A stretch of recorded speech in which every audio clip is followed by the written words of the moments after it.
Hey y'all, One Punch DM, also known as Chris, or I DM for fun.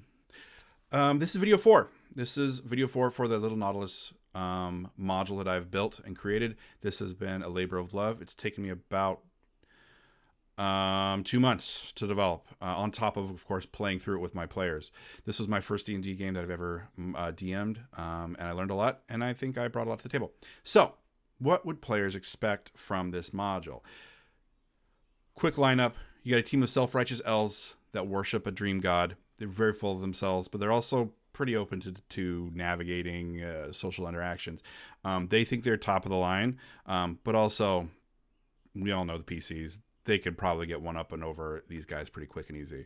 There's lots of swashbuckling, sea battles. We have a group of underwater vampires that live in an overturned ship. We have a strange new enemy force of, spoilers, octopus that has segmented armor that moves kind of like Day After Tomorrow style alien enemies, where they just kind of are all over the place and do all sorts of wild stuff that's just out of this world. And of course, this module is about every opportunity I can give y'all to role play. This is a space where you can have a player jump into the role of their characters through the environment changing to their backstory without them knowing. This is a lot of fun. This is so wild. You go into sleep, okay? So, this is like a mini dungeon. You go to sleep and you roll on the dream table. Or, as a DM, you can be like, you know what? Today, PC number 3, you're going to get your backstory thrown at you. You think you ran away from this? You think that thing that you did is hidden? Guess what? Everybody knows now because they're all experiencing it at the same time. Whether the PC says something about it or not, up to them. All sorts of fun stuff. Love it. I love dreaming. It's one of my favorite things in D&D that you can really develop into it.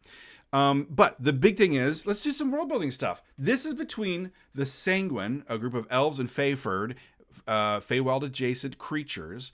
They're all kind of accepted into this magic using, Fey yielding whatever.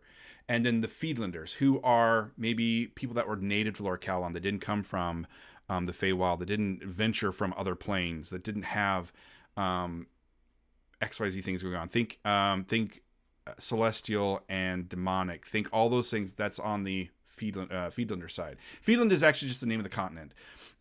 They call themselves Fiidlanders, but there are also several other continents in my world. It doesn't matter. They don't come into play. Whatever. And then third, of course, is the Mechanis. The Mechanis are kind of Tolkien's elves. They are metropolitan, meaning they have every single ancestry that you can think of accepted into them if they follow along with the ideals of the Mechanis. The ideals are, don't worship gods. Gods are just people that are immortal. And people can become immortal, and immortals can become people. It's been shown over and over again in my world that that's happened. So gods are just people that think they're better than everybody else, and they're not. And 2, you are either perfect or beautiful.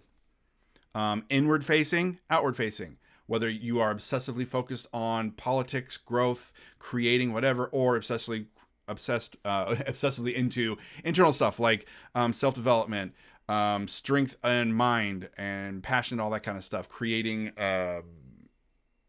research, development, studying, being the best at something. They're all kind of obsessed with that kind of thing. Think possible Romans as well, like Roman concept of like all this kind of opulence, basically. They are also super focused on mechanical stuff, constructs. Constructs are not a big thing in my world. So if you have a player that's like, I want to be a artificer, I want to have a construct, I want to be about tinkering and stuff. Gnomish people, they're all from that space over there. So those are the 3. Sanguine, they're kind of Phoenician traveling. They are, they've been pushed out of every corner of the world into this very just closed up space because their god abandoned them, and now that she's back, possibly. And the Fiidlanders are the advancing force that kind of took over where the Sanguine was pushed back.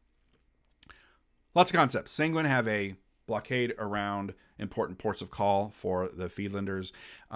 This group that the PCs will be interacting with is from that blockade, and the Tiefling is from the Fiidlander culture. So there's this overlap of politics. Really fun. If you like political stuff, you can definitely develop that stuff out. Or if you're going to Waterdeep or something, have this be just a, hey, you know what? Level 1 through 5, or maybe even level 1 through 3. Truncate it, shorten it down. Hey, we got 4 days of travel. You'll level up twice. By the time you get to Waterdeep, you're level 3. This is a great way for players to be like, hey, this is my character, this is my backstory, this is my stuff. Here's the stuff that I want you to know, and then you can say, here's the stuff you don't want them to know, etc., etc. I think that's great. That's enough for me for this module for video 4. Please, if this sounds interesting to you, please pick it up.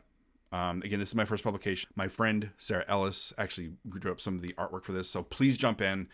Make this, put this in the repertoire. It's super affordable. It's not like you're gonna break the bank to pick this up.